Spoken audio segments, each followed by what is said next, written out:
Livro dos Médiuns, segunda parte das Manifestações Espíritas. Não esqueçam de ler o Livro dos Médiuns antes do Livro dos Espíritos. Capítulo 21. Influência do meio.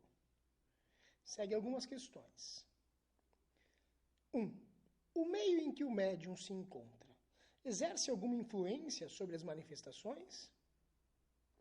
Todos os espíritos que cercam o médium o ajudam para o bem ou para o mal. 2.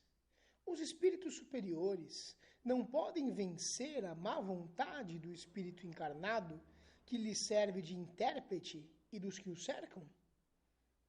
Sim, quando o julgam útil e segundo a intenção da pessoa que os consulta.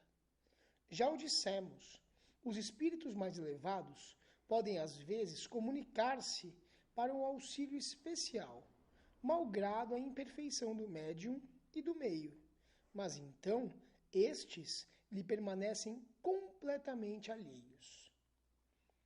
3. Os espíritos superiores tentam levar às reuniões fúteis intenções mais sérias? Os espíritos superiores não comparecem às reuniões em que sua presença é inútil, aos meios de pouca instrução, mas onde há sinceridade, vamos de boa vontade, mesmo que só encontremos instrumentos deficientes.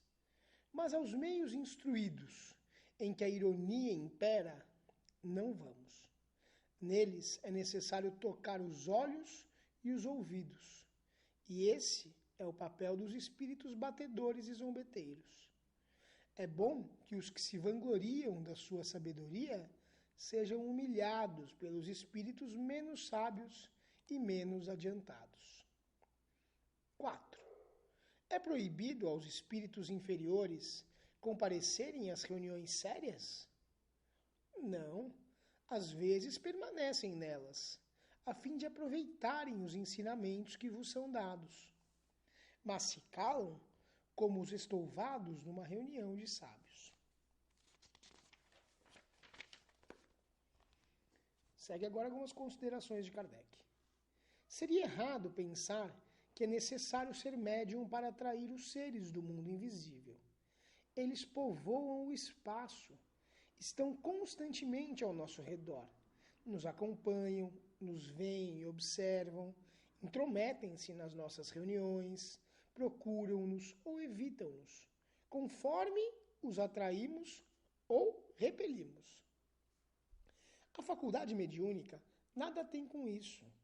É simplesmente um meio de comunicação, segundo vimos no tocante às causas de simpatia e antipatia entre os espíritos. Compreende-se facilmente que devemos estar cercados dos que têm afinidades com o nosso espírito, de acordo com a nossa elevação ou inferioridade. Consideremos ainda o estado moral do nosso globo e compreenderemos qual o gênero de espíritos que deve predominar entre os espíritos errantes. Se tomarmos cada povo em particular, poderemos julgar pelo caráter dominante das criaturas, por suas preocupações e seus sentimentos, mais ou menos morais e humanitários, quais ordens de espíritos que nele se encontram. Partindo desse princípio, imaginemos uma reunião de homens levianos, inconsequentes, interessados apenas em seus prazeres. Quais seriam os espíritos que de preferência estariam entre eles? Não serão seguramente os espíritos superiores, pois que os nossos sábios e filósofos não iriam passar entre eles o seu tempo. Assim, toda vez que os homens se reúnem, há entre eles uma reunião oculta de simpatizantes de suas qualidades ou de suas imperfeições. E isso sem qualquer ideia de evocação. Admitamos agora que eles tenham a possibilidade de se comunicar com os seres do mundo invisível através de um intérprete, ou seja, de um médium. Que espíritos responderão ao seu apelo? Evidentemente os que lá estão, predispostos a isso, e que nada mais buscam do que uma ocasião favorável. Se numa reunião fútil se evocar um espírito superior, ele poderá atender, dando uma comunicação orientadora, como um pastor que se dirige às suas ovelhas desgarradas. Mas, se não se vê compreendido nem ouvido, vai-se embora, como também o farias em seu lugar, e os outros têm o campo livre. A seriedade de uma reunião, entretanto, não é sempre suficiente para haver comunicações elevadas. Há pessoas que nunca riem, mas nem por isso têm o coração mais puro. Ora, é acima de tudo o coração que atrai os espíritos bons. Nenhuma condição moral impede as comunicações espíritas. Mas se estamos em más condições, nos entretemos com os que nos assemelham, que não perdem a ocasião de nos enganar e quase sempre estimulam os nossos preconceitos. Vemos assim a enorme influência do meio sobre a natureza das manifestações inteligentes.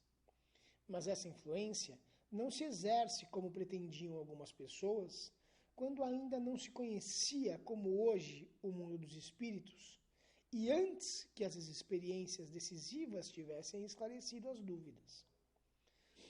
Quando as comunicações concordam com a maneira de ver dos assistentes, não é que as suas opiniões se tenham refletido no espírito do médium, como num espelho, mas que os espíritos simpáticos a estes, para o bem ou para o mal, participam das mesmas ideias.